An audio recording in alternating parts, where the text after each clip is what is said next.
आज हम करेंगे चैप्टर 4 का क्वेश्चन नंबर 5। आइए रीड करते क्वेश्चन क्या है। क्वेश्चन आपसे कह रहा है the altitude of a right triangle is 7 centimetre less than it's base if the hypotenuse is 13 centimetre find the other two sides. और ये क्वेश्चन आपसे पूछा गया था आरबीसी ईयर 2024 में। ध्यान से रीड करें क्वेश्चन क्या है। क्वेश्चन ने आपसे कहा एक राइट ट्राइंगल है, उस राइट ट्राइंगल का जो ऑल्टीट्यूड है, ऑल्टीट्यूड यानी जो परपेंडिकुलर, वो कैसा है, उसके बेस से 7 सेंटीमीटर कम है। फर्दर आपसे कहा गया है कि वो जो राइट ट्रायंगल है उसका हाइपोटेन्यूज क्या है, 13 सेंटीमीटर। तब आपसे पूछा गया है कि आप बताइए वो जो ट्रायंगल है उस ट्रायंगल की जो अदर टू साइड्स है वो क्या होंगी। तो चलिए स्टार्ट करते हैं हमारा क्वेश्चन। क्योंकि क्वेश्चन ने आपसे एक राइट ट्रायंगल के बारे में बात की है, तो चलिए पहले यहाँ बनाते हैं हमारा एक राइट ट्रायंगल। ये रहा हमारा एक राइट ट्रायंगल, एक साइड और, and it is our right triangle. Now ये जो ट्रायंगल है हमने इसे नाम दिया ए बी सी, और ये रहा हमारा राइट एंगल। आपसे क्या कहा गया था कि इसका जो हाइपोटेन्यूज हाइपोटेन्यूज जो है वो क्या है आपका 13 सेंटीमीटर। हम जानते हैं 90 डिग्री के सामने जो साइड होती है वो होती है आपकी हाइपोटेन्यूज। तो यानी ये जो हाइपोटेन्यूज है वो कितनी है आपकी 13 सेंटीमीटर। आगे आपसे कहा गया है कि इसका जो ऑल्टीट्यूड है वो कैसा है, वो उसके बेस से 7 सेंटीमीटर कम है। तो यानी हमें क्या करना पड़ेगा, पहले हमें बेस के बारे में बात करनी पड़ेगी, तभी हम ऑल्टीट्यूड को बता सकते हैं। अब क्वेश्चन में क्योंकि आपको बेस दिया नहीं है, और एक्चुअल में देखा जाए तो बेस और ऑल्टीट्यूड यही वो दो साइड्स है जो आपको फाइंड करनी है। तो हम क्या करते हैं, हम पहले बेस को लेट करते हैं। तो चलिए हमने लिखा let the base of right triangle. जो आपका राइट ट्रायंगल है उसके बेस को आपने माना x सेंटीमीटर। आपने क्या माना, x सेंटीमीटर। यानी ये जो आपकी साइड क्या, BC, जो BC साइड हमारी वो क्या हो गई, x सेंटीमीटर।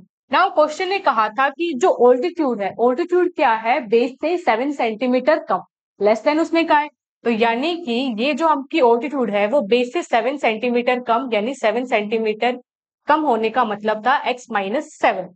तो देखा जाए अभी हमारे पास क्या आ गई, ये जो आपके राइट एंगल ट्राइंगल है उसके तीनों साइड्स के बारे में हमें पता है। नाउ हमें x की वैल्यू फाइंड करनी है। x की वैल्यू क्यों हमें फाइंड करनी है, क्योंकि अगर आपको x मिल गया तो आपको जो ऑल्टीट्यूड है वो मिल जाएगा, और x खुद ही क्या है आपका बेस। तो अब x की वैल्यू फाइंड करने के लिए हम क्या करेंगे, ध्यान से देखिए कि जो आपका ट्राइंगल एबीसी है वो कैसा है, एक राइट एंगल ट्राइंगल। और हम राइट एंगल ट्राइंगल के बारे में क्या जानते हैं, हम जानते हैं कि एक अगर आपका ट्राइंगल राइट एंगल है तो उसका क्या मतलब है, आप उसमें पाइथागोरस थ्योरम अप्लाई कर सकते हैं। तो चलिए इस बात को लिखते हैं। हमने लिखा as triangle ABC is a right angle triangle.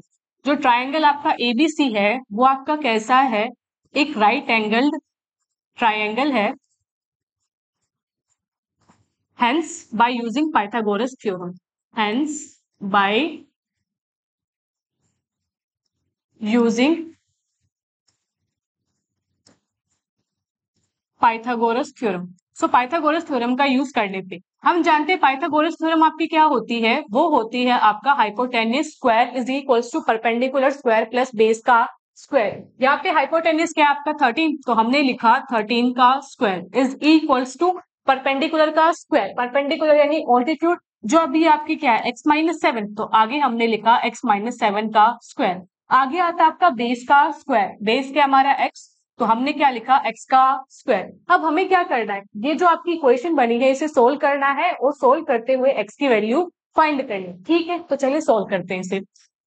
यहाँ है 13 का स्क्वायर, हम जानते हैं 13 का स्क्वायर क्या होता है, 169। यहाँ ध्यान से देखिए तो क्या बन रहा है आपका x माइनस 7 का होल स्क्वायर, यानी a माइनस बी का होल स्क्वायर, जो आपका क्या होता है a square plus b square minus 2ab।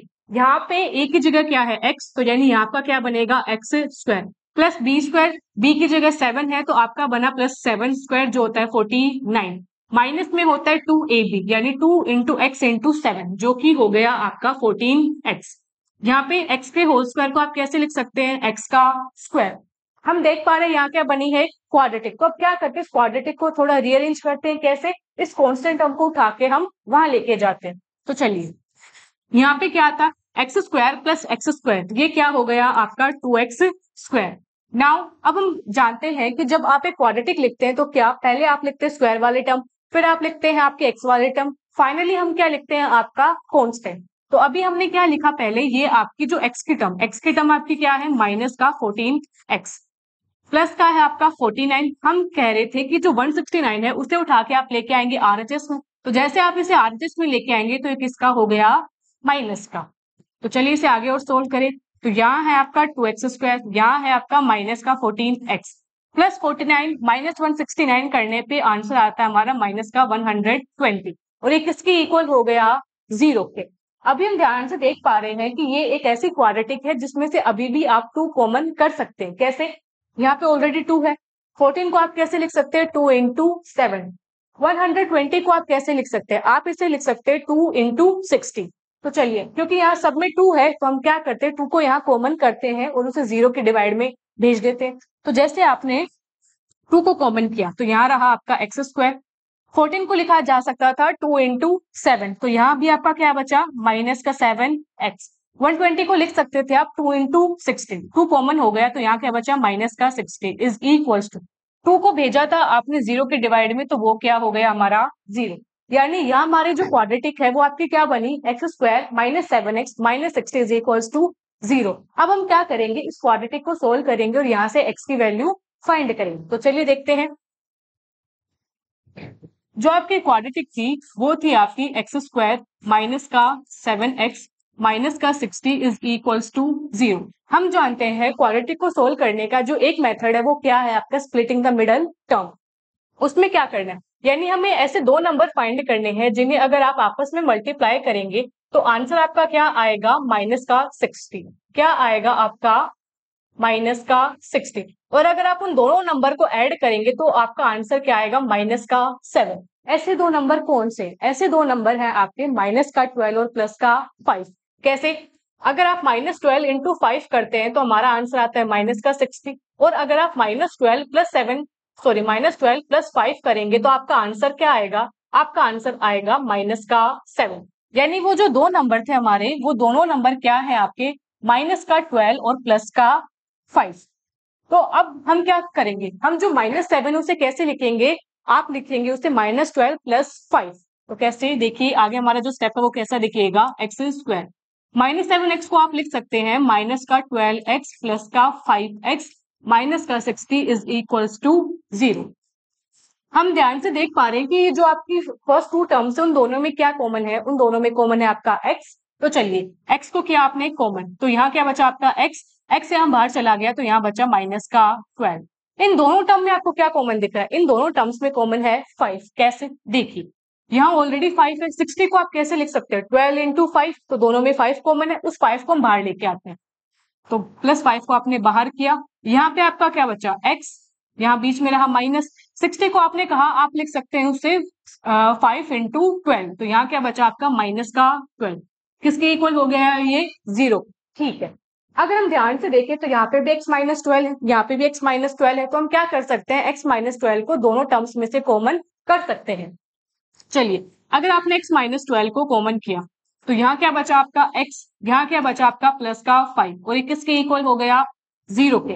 हम जानते हैं मैथ्स में अगर किसी दो टर्म को मल्टीप्लाई करके आंसर क्या आता है 0, तो ये कब पॉसिबल है when either first term is equals to 0 और second term is equals to 0। तो चलिए अप्लाई करें, हमने लिखा आइदर फर्स्ट टर्म थे हमारी x माइनस 12 जो किसके इक्वल होगी 0 के, यहाँ से x की वैल्यू क्या आ गई माइनस 12 को साइड भेजा तो ये किसका हो गया प्लस का 12, तो x की क्या वैल्यू आई आपकी 12 और x क्या थी आपकी बेस, बेस किसमें थी यानी बेस आपकी जो साइड्स थी वो किसमें थी सेंटीमीटर में, तो x की क्या वैल्यू आई आपकी 12 सेंटीमीटर। अभी भी एक टर्म और है तो हमने इसे क्या लिखा आगे और सेकेंड टर्म थी आपकी x minus 5 is equals to 0।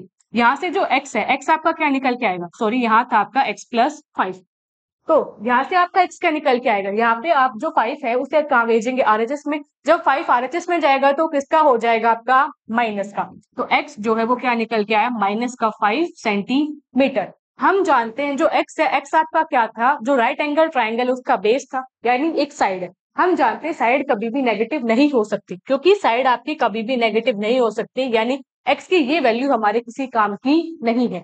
सो आपका जो बेस है, बेस क्या निकल के आया आपका 12 सेंटीमीटर। तो हमने क्या लिखा, जो बेस आपका क्या आया 12 सेंटीमीटर। हमें ऑल्टीट्यूड भी फाइंड करना था, तो जो ऑल्टीट्यूड था, ऑल्टीट्यूड क्या था, क्वेश्चन ने दिया था, वो था आपका x माइनस 7। x आपका क्या आया 12, तो हमने क्या रखा x की जगह 12, तो वो हुआ आपका 12 माइनस 7 यानी कि 5 सेंटीमीटर। क्वेश्चन ने पूछा था आप वो जो राइट एंगल ट्राइंगल है उनके दोनों साइड्स फाइंड कीजिए। बेस आया हमारा यहाँ से 12 सेंटीमीटर, ऑल्टीट्यूड आया हमारे यहाँ से 5 सेंटीमीटर। ये हो जाता है इस क्वेश्चन का कंप्लीट आंसर।